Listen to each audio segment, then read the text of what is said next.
Hello, good morning दोस्तों। कैसे हैं आप लोग? आशा करती हूँ ठीक होंगे, है ना। खुद पर विश्वास करना सबसे बड़ा साहस है और ये साहस करते रहे। सकारात्मक सोचे और सकारात्मक रहे, है ना। सर सकारात्मकता ही वो ऊर्जा है जो आप लोग को बैड सिचुएशन में लड़ने में ताकत देती है और ऊर्जा देती है। तो इस ऊर्जा को हमेशा अपने अंदर संजोए रखें और बनाए रखें, है ना। ताकि जो बैड सिचुएशन है उससे आप देखिए, बैड मतलब बहुत बैड नहीं, छोटा मोटा भी जब नेगेटिव थिंकिंग आता है या कुछ भी हम छोटे से छोटा और बड़ा से बड़ा सिचुएशन को हैंडल करने में ये हमें ऊर्जा देती है और हमें उसे लड़ने में क्षमता देती है ना।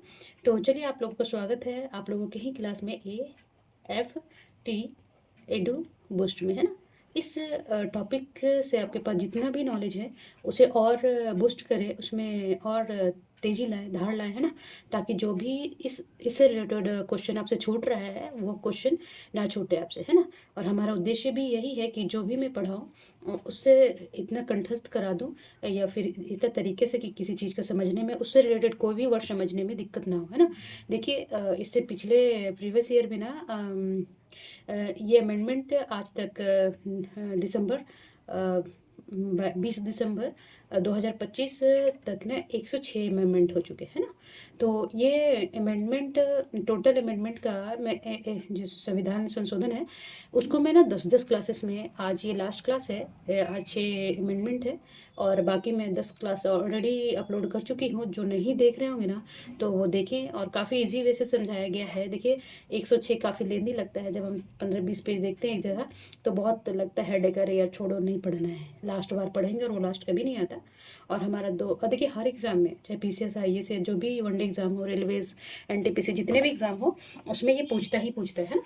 तो 42वां हो गया, 92 हो गया और 73 अमेंडमेंट हो गया, तो इससे 74 हो गया। तो इससे ना रेगुलर हर एग्ज़ाम में क्वेश्चन होते ही होते हैं।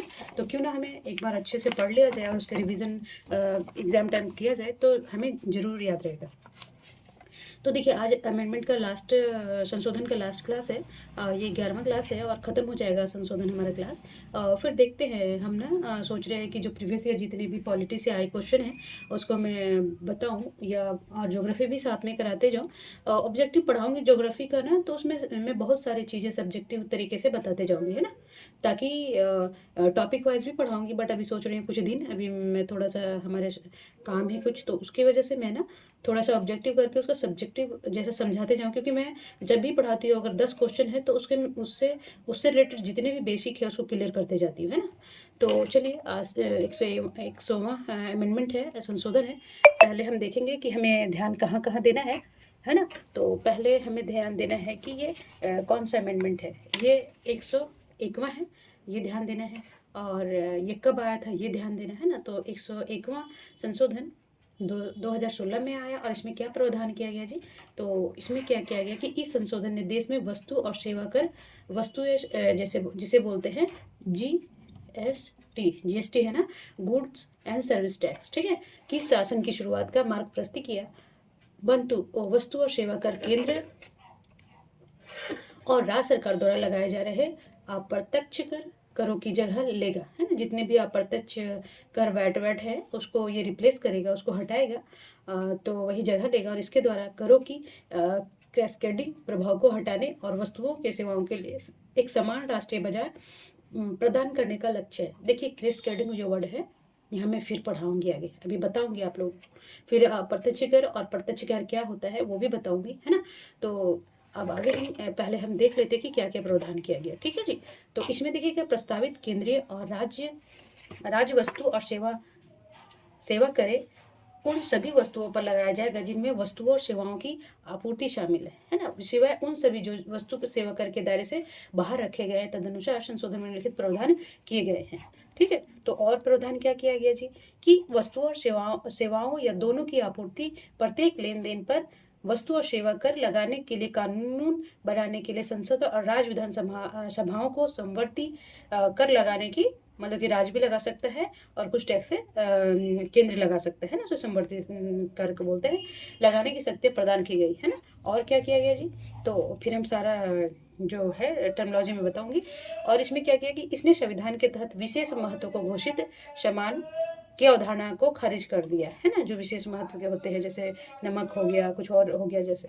फिर वस्तुओं और सेवाओं में अंतर्राज्यीय लेन देन और एकीकृत वस्तु एवं सेवा कर के लगाने के लिए प्रदान किया गया है ना। जो अंतर्राज्यीय लेन देन है वो एकीकृत, टोटल मतलब इंडिया में एक ही कर होगा, वो होगा जीएसटी। ठीक है।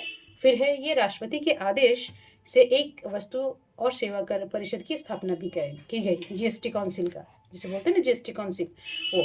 उसके बाद और क्या किया गया, 5 साल की अवधि के लिए वस्तु और सेवा कर की शुरुआत के कारण राजस्व नुकसान के लिए राज्यों को मुआवजा का प्रावधान किया गया। देखिए, जब जीएसटी लागू होगा तो शुरुआत में इसको चलन में लाने में, बाजार में, या फिर इसके जो नुकसान होगा राज्य का, उसका भरपाई करने का भी इस अमेंडमेंट में किया गया। जो जीएसटी लाया गया उसके लिए ये भी प्रावधान किया गया कि 5 साल के अंदर जितना भी राज्य को नुकसान होगा जो पहले होता था उसके कंपेयर में, तो वो मुआवजा के रूप में राज्य को दिया जाएगा, है ना। ये किया गया। और क्या किया गया जी, और क्या किया गया कि जो 7वीं अनुसूची की संघ और राज्य सूची में कुछ प्रविष्टियां को प्रस्थापित और लोप किया गया। 7वीं अनुसूची में क्या है, केंद्र सूची, राज्य सूची और समवर्ती सूची, है ना। केंद्र सूची में सिर्फ केंद्र कानून बनाएगा और राज्य सूची में राज्य बनाएगा, पर अगर राज्य चाहेगा तो ये केंद्र से बनवा सकता है। और समवर्ती सूची में राज्य और केंद्र बनाते हैं, मगर अगर किंतु इसमें मुख्य मन राज्य का होगा, है ना। तो प्रविष्टियों को प्रस्थापित किया गया, कुछ उसमें ऐड किया गया और कुछ उसका लोप किया गया, मतलब कि कुछ हटाया गया, है ना। तो ये प्रावधान किया गया। अब देखिए आगे, पहले हम जीएसटी तो पता चलेगा कि जीएसटी लाया गया, तो ये जीएसटी है क्या, है ना। कि बोलते हैं ना जीएसटी, जीएसटी क्या है, तो इसका तो full form goods and service tax हो गया। और ये क्या है ना, एक अप्रत्यक्ष कर है। सबसे पहले अब जानेंगे, ये एक अप्रत्यक्ष कर है, यानी टैक्स है ना। ठीक। और ये जो सेवाओं और वस्तुओं पे लगाया जाता है। ठीक है। तो ये पूरा इंडिया के लिए एक ही तरह का कर है, कोई स्टेट में कोई ज़्यादा कोई कम नहीं, है ना। हर एक नियम के लिए सारे स्टेट में एक ही नियम है। ठीक है। तो अभी और देखेंगे कि अब ये अप्रत्यक्ष कर है, तो अप्रत्यक्ष कर होता क्या है। देखिए, अप्रत्यक्ष कर क्या होता है कि ये ना जिस पे लगाया जाता है उससे डायरेक्ट नहीं वसूला जाता है ना। मान लीजिए अप्रत्यक्ष बिक्री कर हो गया, बिक्री कर क्या है, अप्रत्यक्ष कर है। तो मान लीजिए कोई क्या क्या बताओ, मान लीजिए कोई साबुन है, ठीक है, साबुन है। तो ये क्या किया गया कि हाँ, ये साबुन तो ये बना दिया, मैन्युफैक्चरिंग वाला है, तो इससे वसूला ना गया है जी। अब ये साबुन मार्केट में आएगा, उसमें टैक्स भी इंक्लूड होगा कि 0.5 या 10% टैक्स है। तो ये किसको, उपभोक्ता को देना पड़ेगा।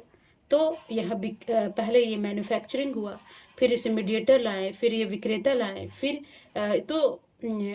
फिर ये उपभोक्ता लाए। तो इससे ये टैक्स के रूप में एक ही बार बता दिया गया कि उपभोक्ता को इतना जीएसटी टैक्स लगेगा, और वो सारा प्रोसेस ये बीच बीच में उनका मार्जिन छोड़ा जाता है कि चलो ठीक है, ये 10 रुपये का साबुन है और इसमें 5 रुपये का जीएसटी, एज एग्जाम्पल 5 तो बहुत हो जाए 50%, तो ये 5 रुपये जीएसटी, यानी टोटल साबुन का मूल्य 15 रुपये है, पर इसमें नीचे लिखा रहेगा कि 5 रुपये जीएसटी।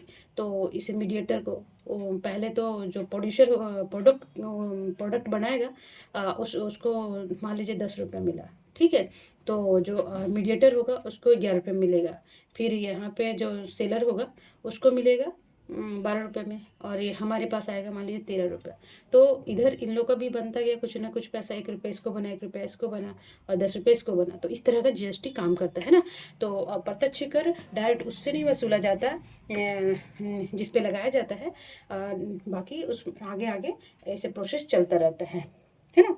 तो बोलते हैं कि, और जैसे कि और अप्रत्यक्ष कर में कौन सा होगा, सेवा कर, सेवा कर हो गया, मनोरंजन कर हो गया, है ना। मनोरंजन कर एज एग्जाम्पल अब देखेंगे कि मान लीजिए कोई मूवी गया, है ना, मूवी गया, तो उसमें क्या हुआ कि अभी कौन सा धुरंधर, एज एग्जाम्पल धुरंधर गया देखने, है ना। तो उस टिकट का दाम तो मान लीजिए 100 रुपया है, उसमें प्लस 10 रुपीज़ जीएसटी लगेगा, है ना। तो ये जीएसटी क्या उपभोक्ता से वसूला जाएगा, तो ये भी अप्रत्यक्ष कर है। और फिर हो गया सीमा शुल्क, कस्टम ड्यूटी, है ना। तो ये सब क्या आते हैं कि सब सारे अप्रत्यक्ष कर में आते हैं, ठीक है, ये ध्यान रखेंगे। और इसमें क्या ध्यान रखना है, हाँ आप थोड़ा सा बताना चाहूँगी कि प्रत्यक्ष कर तो जान गए, आप प्रत्यक्ष कर क्या है। प्रत्यक्ष कर क्या है जी, कि वो जिस पे लगाया जाता है ना, वो उसी से वसूला जाता है ना। जिस पे लगाया जाता है, मान लीजिए कि इनकम टैक्स, है ना, बोलते हैं ना कि आयकर।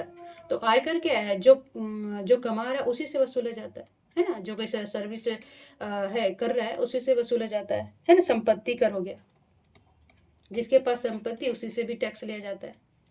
और क्या आएगा जी, भूमि कर। भूमि कर, तो ये भी क्या है, प्रत्यक्ष कर। तो ये थोड़ा याद रखेंगे।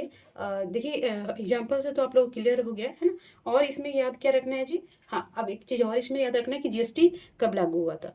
तो जीएसटी लागू हुआ था 1 जुलाई 2017। बहुत सारा एग्जाम में पूछता है, तो बस इतना ही याद रखिए, अभी इतना है ना। चलिए, अब इसमें और प्रावधान तो बता दी मैं कि क्या क्या और किया गया था, ठीक है। चलिए, अब संशोधन 102वां संविधान संशोधन 2018 में आया, ठीक है। तो ये जो रिसेंट के संशोधन है ना, तो वो भी काफ़ी रहते हैं एग्ज़ाम में, तो आपको अच्छे से पढ़ना पड़ेगा, है ना। तो देखेंगे कि जो 100वां में जीएसटी आ गया, 102 में क्या आ गया कि राष्ट्रीय पिछड़ा आयोग को संवैधानिक दर्जा दिया गया, है ना। पहले मैं बता दी हूँ पहले कि एससी और एसटी जो आर्टिकल्स 338 और 338A में आते हैं, है ना, जो ST/SC काउंसिल है। तो अभी क्या किया गया, 102वां संशोधन 2018 में किया गया कि राष्ट्रीय वर्ग पिछड़ा आयोग को संवैधानिक दर्जा दिया गया। तो फिर एक आर्टिकल्स भी तो इंक्लूड हुआ होगा, क्योंकि जो संविधान में मेंशन है वो किसी आर्टिकल के तहत ही है ना। तो इसके देखिए, राष्ट्रीय पिछड़ा वर्ग आयोग को BC भी कहते हैं, है ना। तो बोलते हैं कि इसको संवैधानिक दर्जा दिया गया, जो 1993 में संसद के एक अधिनियम द्वारा स्थापित किया गया था। बट देखिए लागू कितना साल के बाद हुआ, 2018 में 102वां संशोधन के तहत, ठीक है। अब दूसरा क्या है कि पिछड़े वर्गों के संबंध में अपने कार्यों से राष्ट्रीय अनुसूचित जाति आयोग को राहत दी। देखिए पहले क्या होता था ना कि जो SC काउंसिल थी ना, शेड्यूल ट्राइब, है ना, अनुसूचित जाति आयोग, उसी को पिछड़ा वर्ग आयोग के लिए भी काम करना पड़ता था। बट जब इसका अलग आयोग बना दिया गया, तो उसका बर्डन बोलते हैं कि अनुसूचित जाति आयोग को राहत मिली, है ना। क्योंकि चलो अब हम इसका काम नहीं देखेंगे, अब अलग से है पिछड़ा आयोग का, तो अपना काम देखेगा। तो बोलते हैं इसके कार्यों में राहत मिला, ठीक है। और क्या किया गया जी,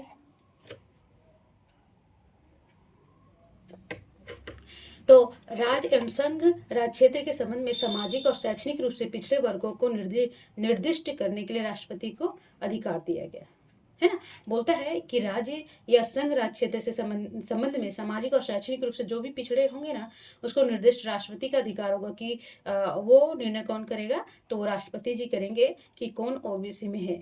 और क्राइटेरिया क्या है भी बताएंगे कि जो NCB किसे कहते हैं ना। तो अब देखेंगे कि NCB में कौन आता है जी, हाँ तो वही अनुसूचित पिछड़ा आयोग ना, राष्ट्रीय पिछड़ा वर्ग आयोग, ठीक है। चलिए, बस इतना ही जानना है इसमें, जो 2-3 कौन से आर्टिकल के तहत किया गया, ये याद रखेंगे जी, ठीक है। मैं लिख देती हूँ NCB, नया आर्टिकल संवैधानिक अधिकार दिया गया, तो अनुच्छेद 338 का खा जोड़ा गया क्लॉज, ठीक है। तो याद रखेंगे, या बी भी लिख सकते हैं, 338B, ठीक। चलिए, अब हम देखेंगे कि 103वां संशोधन अधिनियम, संविधान संशोधन अधिनियम कब आया था, तो 2019 में, ठीक है। अब चलिए, इसमें क्या बोला गया कि नागरिकों को पहला क्या किया गया, पहले ये कब आया था 103वां 2019 में, ठीक है।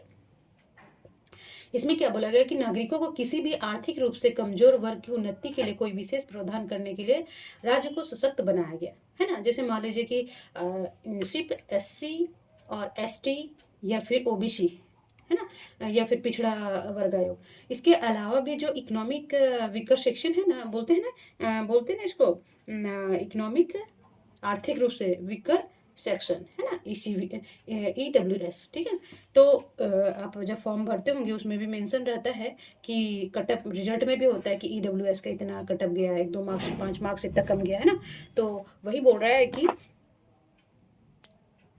जो राज्य को सशक्त किया गया इस मामले में, और क्या किया गया इस अधिनियम में, कि राज्य को निजी शिक्षण संस्थाओं सहित शैक्षणिक संस्थाओं में प्रवेश के लिए तहत वर्गों को 10% सीटों तक का आरक्षण का प्रावधान की अनुमति दी गई, है ना।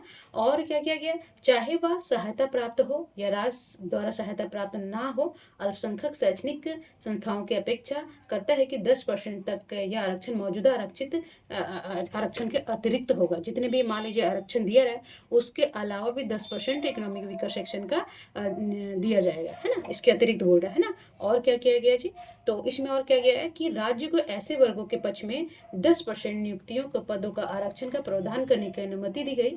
10% तक, देखिए याद रखेंगे कितना परसेंट दिया गया और कब लाया गया और किसको लिया गया और इकोनॉमिक वीकर सेक्शन कौन माने जाएंगे, है ना। तो बोलते हैं कि 110 तक का यह आरक्षण मौजूदा आरक्षण के अतिरिक्त होगा। अब चलिए हम सारा टर्मिनोलॉजी समझाते हैं आप लोगों को। पहले हम मानेंगे कि इकोनॉमिक वीकर सेक्शन आखिर कौन माना जाएगा। तो इसमें SC ST का तो अलग से आरक्षण दिया जाता है, तो इसमें इंक्लूड नहीं होंगे। तो इसमें मोस्टली जनरल वाले लोग ही आएंगे, है ना।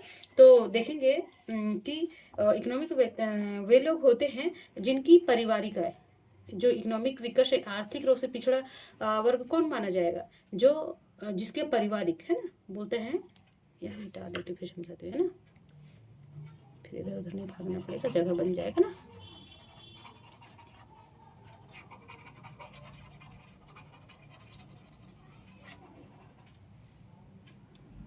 तो बोलता है कि इकोनॉमिक वीकर सेक्शन कौन, जिनकी पारिवारिक आय, देखिए इसमें ना व्यक्तिगत आय नहीं लिखा हुआ, तो ये वर्ड याद रखेंगे जी, ठीक है। पारिवारिक आय दिया गया है, इसी में UPSC भी कंफ्यूज करता है और PCS वाले भी कंफ्यूज करते हैं, वनडे एग्जाम में भी कंफ्यूज कर सकता है ना। तो बोलता है कि इकोनॉमिक वीकर सेक्शन में वे लोग आते हैं जिनकी पारिवारिक आय वार्षिक कितना होना चाहिए, कम 8 लाख से कम होना चाहिए, 8 लाख से कम होना चाहिए। देखिए ये भी याद रखना पड़ेगा आप लोगों को, ठीक है।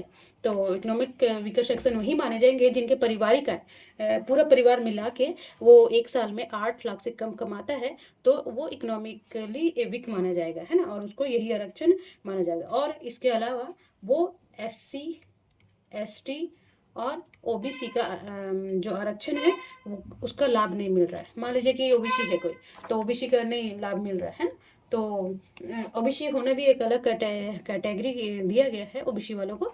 तो अगर इकोनॉमिक वीकर सेक्शन की इनमें से अगर ये तीनों में से आरक्षण नहीं ले रहे हैं और जिनका पारिवारिक का 8 लाख से कम है, तो वो क्या माने जाएंगे, इकोनॉमिक वीकर सेक्शन, ठीक है। तो ये ध्यान रखेंगे। और यहाँ 10% जो बार बार मेंशन कर रखा है, बोल रहा है कि राज्य को निजी शिक्षण संस्थाओं सहित शैक्षणिक संस्थाओं में, जैसे राज्य में कोई एजुकेशन दिया जाता है कोई संस्था के द्वारा, तो उसमें 10% आरक्षण दिया जाएगा इकोनॉमिक वीकर सेक्शन को। तो बोलता है आरक्षण के अतिरिक्त, है ना, अल्पसंख्यक शैक्षणिक संस्थाओं की अपेक्षा करता है कि 10% तक के आरक्षण मौजूदा आरक्षण के अतिरिक्त होगा। मान लीजिए कि SC को, वो संस्था में SC को 10% एज एग्जाम्पल, ST का 5% और OBC का 10%, ठीक है। तो ये टोटल कितना हो गया जी, 25%। बट ये इसमें इंक्लूड नहीं किया जाएगा इकोनॉमिक वीकर सेक्शन को, इसको अलग से 10% का आरक्षण दिया जाएगा। टोटल कितना हो गया, 35%, है ना। तो इसी तरह बोलते हैं कि जो आरक्षण ऑलरेडी पहले है उसमें उनमें उस आरक्षण वाला परसेंटेज में इसे नहीं इंक्लूड किया जाएगा, इसके अतिरिक्त और आरक्षण दिया जाएगा। उसी में देखिए आजकल नियुक्तियों में भी 10% का है कि राज्य को ऐसे वर्गों के पक्ष में 10% पर पदों की आरक्षण का प्रावधान किया गया है और 10% तक का ये आरक्षण मौजूदा आरक्षण के अतिरिक्त होगा। वैसे ही कि अगर कोई जॉब है स्टेट गवर्नमेंट का हो या सेंट्रल गवर्नमेंट का हो, उसमें क्या है कि मान लीजिए कि 100 वैकेंसी निकलता है, इसमें OBC के लिए 20 सीट है, ठीक है। और तो 10% पहले इकोनॉमिक वीकर सेक्शन का आ जाएगा, 20% फिर मान लीजिए कि 15% OBC वालों का, ST का 5%, SC का 10%। तो ऐसे मिला के मतलब कि OBC जो इकोनॉमिक वीकर सेक्शन का है, इन आरक्षणों के अतिरिक्त किया जाएगा, है ना। तो यही प्रावधान किया गया था संशोधन 103 में, ठीक है। चलिए, अब और क्या है, ये मैं बार बार मेंशन करती थी प्रीवियस ईयर क्लास में, क्योंकि बार बार आता था इससे रिलेटेड, तो मैं बताती थी। तो चलिए, आज आ गया है कि 104वां संविधान संशोधन अधिनियम कब आया था, 2019 में, ठीक है जी। और इसमें क्या प्रावधान किया गया कि लोकसभा और राज्य विधानसभाओं में अनुसूचित जाति, अनुसूचित जनजाति के लिए सीटों का आरक्षण को 10 वर्ष की अवधि के लिए, यानी कि 2030 तक के लिए बढ़ा दिया गया है ना। जो देखिएगा कि लोकसभा और राज्य विधानसभा में जो भी अनुसूचित ST और SC के लिए सीट का आरक्षण था, वो 10 वर्ष के लिए बढ़ा दिया गया 2019 में। तो ये 2030 तक ये मान्य होगा। मान लीजिए कि SC के लिए लोकसभा में 10 सीट है और ST के लिए 5 सीट, तो ये रहेगा कब तक रहेगा, 2030 तक। ये प्रावधान किया गया। और क्या प्रावधान किया गया जी, हाँ, ये वेरी वेरी इंपॉर्टेंस है। पूछेगा कि लोकसभा तथा राज्य विधानसभाओं में नामांकन के द्वारा आंग्ल भारतीय समुदाय का विशेष प्रतिनिधित्व का बंद कर दिया गया है ना। अब जो लोकसभा में 2 सीट जो लोकसभा जो सांसद आते थे चुन के, उसको हटा दिया गया, इसको बंद कर दिया गया नामांकन के ही समय, कि कोई नामांकन एंग्लो इंडियन के लिए नहीं होगा, है ना। क्योंकि देखिए जब लोग ही नहीं है तो उसका प्रतिनिधित्व किस चीज़ का, है ना। जब, क्योंकि देखिए आज हमारे देश को आज़ाद हुए 75-76 साल हो गया है।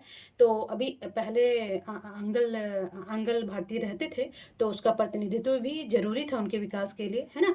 तो इसीलिए अभी इसका क्या किया गया, 104 संशोधन 2019 में इसको बंद कर दिया गया, है ना। तो अब हम थोड़ा सा और समझा देना चाहेंगे यहाँ पे कि आंग्ल भारतीय आखिर होते कौन थे, है ना। देखिए, मान लीजिए हाँ, एक मान लीजिए रानी है, ठीक है। तो रानी भारतीय है, और या फिर दोनों तरह से होगा। चलिए, नाम नहीं लेते, मैं ऐसे बता देती हूँ। हाँ, मान लीजिए कोई राधा है, ठीक है। राधा का जन्म भारत में हुआ, ठीक है, तो ये भारतीय हो गई। और इसको प्यार हो गया कोई अंग्रेज से, ठीक।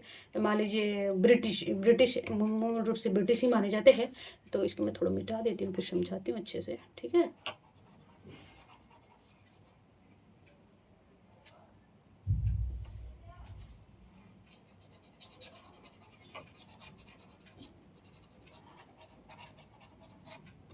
ठीक है, तो अभी क्या बोल रहा है कि ये राधा को प्यार हो गया, मान लीजिए एक ब्रिटिश है, उसका नाम जॉन है, ठीक है। अब इन लोग क्या किए, अब ये शादी कर लिए, और ये ब्रिटिश है, इसके ये पैदाइश है ब्रिटेन का, है ना, इंग्लैंड का। तो ये क्या बन गए, एंग्लो इंडियन, है ना। ये भारत में रहने लगा। या फिर कोई राहुल है और कोई ब्रिटिश से लड़की से शादी हो जाता है। इनमें एक और क्या होता है कि इसके पूर्वज दोनों में से, पति पत्नी में से किसी एक का पूर्वज क्या होना चाहिए, ब्रिटिश होना चाहिए। तो वो क्या कहेंगे, आंग्ल भारतीय, और वो भारत में निवास करता हो, है ना। भारतीय क्या बोलते हैं, भारतीयता प्राप्त किया हो, है ना, किसी थ्रू, जो नागरिकता हम बताए हैं किस तरह से। तो एंग्लो इंडियन था। तो पहले देखिए मोस्टली बहुत ज़्यादा रहते थे, तो उनका प्रतिनिधित्व भी जरूरी था, है ना, लोकसभा में। तो इसीलिए अभी क्या है, अभी 2019 में इसको बंद कर दिया गया, ठीक है, ये याद रखेंगे। चलिए, अब और क्या है कि 105वां संशोधन, संविधान संशोधन कब आया था, तो 2021 में, ठीक है। इसमें क्या प्रावधान किया गया है कि बशर्ते कि राष्ट्रपति किसी भी राज्य या केंद्र शासित प्रदेश के संबंध में केंद्र सरकार के प्रयोजनों के लिए केंद्रीय सूची में सामाजिक, देखिए कौन कौन से शैक्षणिक रूप से पिछड़े वर्गों को निर्दिष्ट कर सकते हैं। मतलब कि राष्ट्रपति अपने शर्त के अकॉर्डिंग 2 शर्त होना चाहिए कि वो सामाजिक, उनको जब लगे कि वो सामाजिक और शैक्षणिक शिक्षा के रूप में जो वो निर्देश कर सकते हैं कि ये लोग सामाजिक और शैक्षणिक रूप से पिछड़े हुए हैं, ये राष्ट्रपति की शक्ति होगी। और क्या किया गया, स्पष्ट किया गया कि अभिव्यक्ति केंद्रीय सूची का अर्थ है केंद्र सरकार द्वारा और उसके लिए तैयार और बनाई रखी गई सामाजिक और शैक्षणिक रूप से पिछड़े वर्गों की सूची है ना। और क्या किया गया जी, और क्या गया कि बशर्ते कि प्रत्येक राज्य या केंद्र शासित प्रदेश कानून द्वारा अपने स्वयं के उद्देश्यों के लिए सामाजिक और शैक्षणिक रूप से पिछड़े वर्गों की एक सूची तैयार और बनाए रखा जा सकता है, जिसमें प्रविष्टि केंद्रीय सूची भिन्न हो सके। ये सारा कार्य किसके पास है? तो राष्ट्रपति के साथ। और क्या गया प्रावधान किया गया कि राज्य सरकारों को अपने उद्देश्यों के लिए सामाजिक और शैक्षणिक रूप से पिछड़े वर्गों की सूची तैयार करने और बनाए रखने के संबंध में राष्ट्रीय पिछड़ा आयोग के परामर्श करने से छूट दी गई है ना। चलिए, अब लास्ट संशोधन है, सारे अब संशोधन का लास्ट क्लास है, आज लास्ट है 106वां, है ना। पहले आप देखेंगे कि 2 साल पहले ही आया, ये कब आया जी? 2023 में। ठीक है, संविधान संशोधन 106वां भारतीय संविधान संशोधन एक महत्वपूर्ण बदलाव है, जिसका मुख्य उद्देश्य क्या था? लोकसभा, देखिए याद रखेंगे, यहाँ पे लोकसभा है और राज्य विधानसभा और दिल्ली विधानसभा में महिलाओं का प्रतिनिधित्व को बढ़ाना, है ना।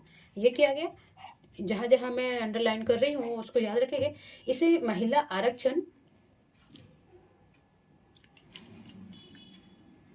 आरक्षण अधिनियम 2023 या नारी शक्ति